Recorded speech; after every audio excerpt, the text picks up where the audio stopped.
আসসালামু আলাইকুম। সংবাদে আপনাদের সবাইকে স্বাগতম জানাচ্ছি আমি নুসরাত। শুরুতেই সংবাদ শিরোনাম। ট্রাম্পের ১০% শুল্ককে অবৈধ ঘোষণা আদালতের।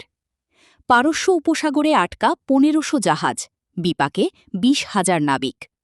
ভারতকে সেই অভিযানের স্মৃতি মনে করিয়ে দিল পাকিস্তান। যুদ্ধবিরতি এখনও কার্যকর, পাল্টাপাল্টি হামলার মধ্যে ট্রাম্প। দর্শক, এতক্ষণ শুনছিলেন সংবাদ শিরোনাম। এখন বিস্তারিত। আপনি যদি ইসরায়েলের ধ্বংস চেয়ে থাকেন তাহলে চ্যানেলটি সাবস্ক্রাইব করে দিবেন এবং ভিডিওতে লাইক করে আপনার মূল্যবান মতামত কমেন্টে লিখে জানিয়ে দিবেন। এখন বিস্তারিত। মার্কিন প্রেসিডেন্ট ডোনাল্ড ট্রাম্পের সব আমদানির ওপর ১০% শুল্ককে অবৈধ ঘোষণা করেছেন ফেডারেল আদালত। একই সঙ্গে আমামলাকারীদের কাছ থেকে আদায় করা শুল্ক ফিরিয়ে দিতে হবে এবং ভবিষ্যতে তাদের ক্ষেত্রে এই শুল্ক কার্যকর করা যাবে না বলেও আদেশ দেওয়া হয়। খবর আল জাজিরার। যুক্তরাষ্ট্রের ফেডারেল একটি আদালত জানিয়েছে ১৯৭৪ সালের ট্রেড আইন অনুসারে এই শুল্ক আরোপের যথেষ্ট আইনি ভিত্তি নেই। আদালতের মতে সরকারের দাবি করা বাণিজ্য ঘাটতির পরিস্থিতি এমন পর্যায়ে পৌঁছায়নি যা এই ধরনের শুল্ককে বৈধতা দিতে পারে। রায়ে আরও বলা হয়, মামলার সঙ্গে যুক্ত পক্ষগুলোর কাছ থেকে এই শুল্ক আদায় বন্ধ করতে হবে এবং আগে নেওয়া অর্থ ফেরত দিতে হবে। তবে এই সিদ্ধান্ত আপাতত শুধু মামলাকারীদের ক্ষেত্রেই প্রযোজ্য হবে। অন্য আমদানিকারকদের ক্ষেত্রে শুল্ক জুলাই পর্যন্ত কার্যকর থাকতে পারে। আইন অনুযায়ী নির্দিষ্ট পরিস্থিতিতে প্রেসিডেন্ট কংগ্রেসের অনুমোদন ছাড়াই সর্বোচ্চ ১৫% পর্যন্ত আমদানি শুল্ক আরোপ করতে পারেন। কিন্তু আদালত স্পষ্ট করেছে এই মামলায় সেই শর্তগুলো পূরণ হয়নি। ফলে প্রশাসনের পদক্ষেপ আইনি ভিত্তি হারিয়েছে বলে জানানো হয়। বর্তমানে ট্রাম্প প্রশাসনের হাতে বিস্তৃত শুল্ক আরোপের ক্ষমতা সীমিত হয়ে এসেছে। তবে তারা বিকল্প হিসেবে দেশভিত্তিক শুল্ক আরোপের নতুন কৌশল বিবেচনা করছে। এদিকে ট্রাম্প প্রশাসন ইতোমধ্যেই এই রায়ের বিরুদ্ধে আপিল করার ঘোষণা দিয়েছে। কৌশলগতভাবে গুরুত্বপূর্ণ আন্তর্জাতিক জলপথ হরমুজ প্রণালীতে ইরানের অবরোধের কারণে উপসাগরীয় অঞ্চলে বর্তমানে প্রায় ১৫০০ জাহাজ ও তাদের নাবিকরা আটকা পড়ে আছেন। জাতিসংঘের আন্তর্জাতিক সামুদ্রিক সংস্থা আইএমও এর প্রধান আর্সেনিও ডোমিঙ্গেজ বৃহস্পতিবার ৭ মে পানামায় অনুষ্ঠিত মেরিটাইম কনভেনশন অব দ্য আমেরিকাসে তিনি এ তথ্য জানান। গত ২৮ ফেব্রুয়ারি ইসরায়েল ও যুক্তরাষ্ট্রের ইরানের বিরুদ্ধে যুদ্ধ শুরুর পর তেহরান পুরো অঞ্চলে পাল্টা পদক্ষেপ নেয়। এর অংশ হিসেবে হরমুজ প্রণালীতে জাহাজ চলাচলে অবরোধ আরোপ করা হয়। বিশ্ব বাণিজ্যের জন্য অত্যন্ত গুরুত্বপূর্ণ এই নৌপথ দিয়ে বিশ্বের বিপুল পরিমাণ তেল ও পণ্য পরিবহন হয়ে থাকে। আইএমও প্রধান বলেন, এই মুহূর্তে প্রায় ২০,০০০ নাবিক এবং প্রায় ১৫০০ জাহাজ আটকা পড়ে আছে। তিনি আরও জানান, বিশ্বে ব্যবহৃত মোট পণ্যের ৮০% বেশি সামুদ্রিক পথে পরিবহন করা হয়। আটকা পড়া নাবিকদের প্রসঙ্গে ডোমিঙ্গেজ বলেন, এরা নিরীহ মানুষ যারা প্রতিদিন নিজেদের কাজ করে অন্য দেশের মানুষের উপকার করে যাচ্ছেন। কিন্তু নিজেদের নিয়ন্ত্রণের বাইরে থাকা ভূরাজনৈতিক পরিস্থিতির কারণে তারা এখন আটকা পড়েছেন। গত বছরের মে মাসে ভারতের সঙ্গে আকাশপথের লড়াইয়ে বড় সাফল্যের দাবি করেছে পাকিস্তান। দেশটির বিমানবাহিনীর পিএএফের deputy chief of air staff air vice marshal Tariq Ghazi বুধবার বলেছেন, মার্কাই হক অভিযানে ভারতীয় বিমানবাহিনীর আইএএফের বিরুদ্ধে ৮-০ ব্যবধানে ফলাফল অর্জন করেছে পাকিস্তান। অর্থাৎ ওই লড়াইয়ে অন্তত ৮টি ভারতীয় যুদ্ধবিমান ভূপাতিত করার দাবি করেছেন তিনি। মার্কাই হক অভিযানের প্রথম বার্ষিকীতে এক সংবাদ সম্মেলনে এ অভিযানের বিস্তারিত তথ্য তুলে ধরেন গাজী। ইন্টার সার্ভিসেস পাবলিক রিলেশনসের আইএসপিআরের মহাপরিচালক লেফটেন্যান্ট জেনারেল আহমেদ শরীফ চৌধুরী এবং রিয়ার অ্যাডমিরাল শিফাত আলী খানের সঙ্গে তিনি উপস্থিত ছিলেন।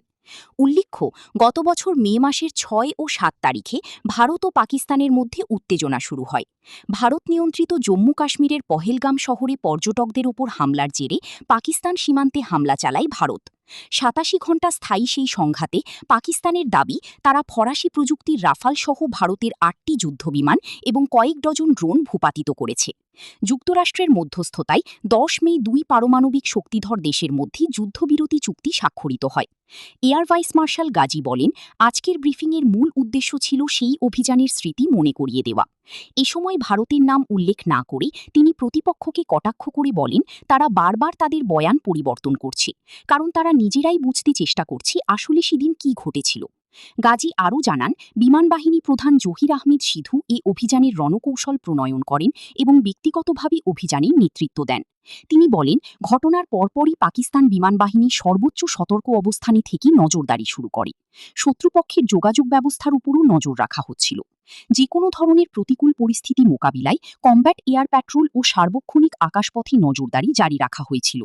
অভিযানের ফলাফল হিসেবে ৮-০ স্কোরের ব্যাখ্যা দিয়ে গাজী বলেন, পাকিস্তান মোট ৮টি ভারতীয় যুদ্ধবিমান ভূপাতিত করেছে। এর মধ্যে রয়েছে 4টি রাফাল, একটি সুখোই 30, একটি মিগ 29, একটি মিরাজ 2000 এবং একটি অত্যন্ত ব্যয়বহুল মাল্টিরোল ড্রোন। তিনি আরও দাবি করেন, ভারতের আরও বেশ কিছু যুদ্ধবিমান লড়াইয়ের সময় এতটাই ক্ষতিগ্রস্ত হয়েছে যে সেগুলো আর মেরামতের যোগ্য নেই। বিমানবাহিনীর ইতিহাসে এটি প্রথম এমন অভিযান যেখানে বহুমুখী সম্পদের মাল্টিডোমেইন অ্যাসেটসের সমন্বিত ও সফল প্রয়োগ করা হয়েছে বলে উল্লেখ করেন তিনি। যুদ্ধবিরতির মধ্যেই একে অন্যের বিরুদ্ধে হামলার অভিযোগ তুলেছে ইরান ও যুক্তরাষ্ট্র। এতে চলমান যুদ্ধবিরতি ভেঙে পড়ার আশঙ্কা দেখা দিয়েছে। তবে মার্কিন প্রেসিডেন্ট ডোনাল্ড ট্রাম্প বলেছেন, যুক্তরাষ্ট্র ও ইরানের মধ্যে যুদ্ধবিরতি এখনও কার্যকর আছে। এক প্রতিবেদনে ব্রিটিশ সংবাদ মাধ্যম বিবিসি বলেছে, বৃহস্পতিবার ৭ মে গভীর রাতে ইরান ও যুক্তরাষ্ট্র দুই পক্ষের মধ্যে পাল্টাপাল্টি হামলার ঘটনা ঘটে। তবে কে প্রথম হামলা চালিয়েছে তা এখনও স্পষ্ট নয়। ইরানের শীর্ষ সামরিক কর্তৃপক্ষ অভিযোগ করেছে, যুক্তরাষ্ট্র হরমুজ প্রণালীর দিকে এগিয়ে যাওয়া একটি ইরানি তেলবাহী জাহাজ ও আরেকটি জাহাজকে লক্ষ্য করে হামলা চালায়। এছাড়া উপকূলীয় কয়েকটি এলাকায় বিমান হামলাও হয়েছে বলে দাবি তাদের। অন্যদিকে যুক্তরাষ্ট্র বলেছে, হরমুজ প্রণালীতে থাকা মার্কিন নৌবাহিনীর গাইডেড মিসাইল ডেস্ট্রয়ার জাহাজগুলোর ওপর ইরানের হামলার জবাবে তারা আত্মরক্ষামূলক হামলা চালিয়েছে। ট্রাম্প বলেন, ইরান আজ আমাদের সঙ্গে বাড়াবাড়ি করেছে। এর মাত্র একদিন আগেই ইরানের পররাষ্ট্র মন্ত্রণালয় জানিয়েছিল, যুদ্ধবন্ধে যুক্তরাষ্ট্রের দেওয়া প্রস্তাব তারা বিবেচনা করছে। ইরানের রাষ্ট্রীয় গণমাধ্যম প্রথমে হরমুজ প্রণালীতে বিস্ফোরণের খবর দেয় এবং এটিকে শত্রুপক্ষের সঙ্গে গোলাগুলির ঘটনা বলে উল্লেখ করে। একই সময়ে তেহরানেও বিস্ফোরণের শব্দ শোনা গেছে বলে স্থানীয় গণমাধ্যম জানায়। পরে ইরানের শীর্ষ সামরিক কমান্ড এক বিবৃতিতে জানায়, যুক্তরাষ্ট্রের বিমান হামলায় বান্দার খামির, সিরিক ও কেশম দ্বীপের উপকূলীয় এলাকা লক্ষ্যবস্তু হয়েছে। তাদের দাবি, এর জবাবে তারা দ্রুত মার্কিন সামরিক জাহাজে হামলা চালিয়ে গুরুত্বপূর্ণ ক্ষতি করেছে। একই সঙ্গে তারা যুক্তরাষ্ট্রকে যুদ্ধবিরতি লঙ্ঘনের অভিযোগও করে। অন্যদিকে মার্কিন সেন্ট্রাল কমান্ড সেন্টকম জানায়, ইরানের হামলা ছিল উস্কানিহীন।